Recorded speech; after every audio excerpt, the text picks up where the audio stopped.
જૂનાગઢ વાસીઓએ છેલ્લા એક મહિનામાં ગરમીની ગંભીર પરિસ્થિતિઓનો સામનો કર્યો છે। છેલ્લા એક મહિનામાં તાપમાનનો પારો ખૂબ વધારે જોવા મળ્યો છે, જેમાં 40 ડિગ્રીથી તાપમાનનો પારો વટી ગયો છે। ગઈકાલે બપોરના સમયે 44.7 ડિગ્રી તાપમાન સિઝનનું સૌથી મહત્તમ તાપમાન નોંધાયું હતું। આ વખતે સિઝનનો જે આંકડો છે તે 45 ડિગ્રી પાર પહોંચી ગયો છે। 2019ની સાલમાં આ તાપમાન છે તે 44.7 ડિગ્રી નોંધાયું હતું।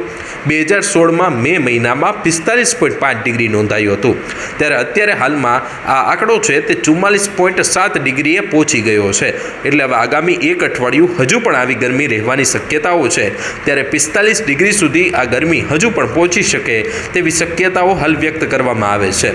એટલે કહી શકાય કે જે રીતે ગરમીનો પારો વધી રહ્યો છે તેના લીધે જનજીવન છે તે અસરગ્રસ્ત બન્યું છે।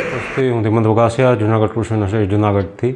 આપણે જોઈએ છીએ કે છેલ્લા 16 તારીખથી એટલે છેલ્લા 6 દિવસથી જે તાપમાનનો પારો છે આપણે 44થી 45 ડિગ્રી સેન્ટીગ્રેડ આસપાસ પણ નોંધાયેલ છે તાપમાન। જેમાં આપણે જૂનાગઢની જો વાત કરવામાં આવે તો જૂનાગઢ ખાતે જે તાપમાન છે એ 44.7 ડિગ્રી સેન્ટીગ્રેડ જે ગઈકાલે નોંધાયેલ, જે આ સિઝનનું ઊંચામાં ઊંચું તાપમાન છે। અને પાછલા વર્ષોની જો વાત કરવામાં આવે તો 2019માં તાપમાન 44.7 નોંધાયેલ હતું। જ્યારે મે મહિનામાં વાત કરવામાં આવે તો મે મહિનામાં 2016ની સાલ એવી હતી કે જ્યારે તાપમાન 45.5 ડિગ્રી સેન્ટીગ્રેડ ઊંચામાં ઊંચું નોંધાયેલ હતું। ત્યારબાદ અત્યારે આ વર્ષે એટલે કે 2024માં ફરીથી તાપમાન છે 44.7 ડિગ્રી સેન્ટીગ્રેડ જૂનાગઢ ખાતે નોંધાયેલ છે। આગામી દિવસોમાં હજી પણ હીટવેવની શક્યતાઓ 3થી 4 દિવસ રહેલી છે, તો આગામી દિવસોમાં પણ તાપમાન છે 44થી 45 ડિગ્રી સેન્ટીગ્રેડ આસપાસ આપને જોવા મળી શકશે એવી શક્યતાઓ છે। આગામી દિવસોમાં હવે જો ગરમીની વાત કરવામાં આવે તો આગામી દિવસોમાં હજી પણ આપણે ગરમીનો સામનો એક અઠવાડિયા સુધી કરવો પડશે।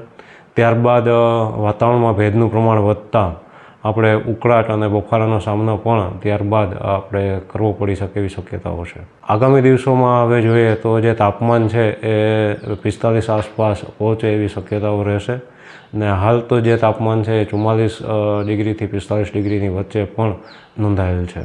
આમ આગામી એક અઠવાડિયા સુધી હજુ પણ જૂનાગઢ વાસીઓએ ભયંકર ગરમીનો સામનો કરવો પડશે। 45 ડિગ્રીથી આ તાપમાન વટી પણ શકે તેવી શક્યતાઓ હાલ છે। વાતાવરણમાં જે ભેજનું પ્રમાણ રહેવું જોઈએ ને તેના લીધે જે બફારો રહેતો હોય છે તેનું પ્રમાણ ઘટ્યું છે, પરંતુ ગરમીને અને તાપમાનનું પ્રમાણ છે તે વધ્યું છે।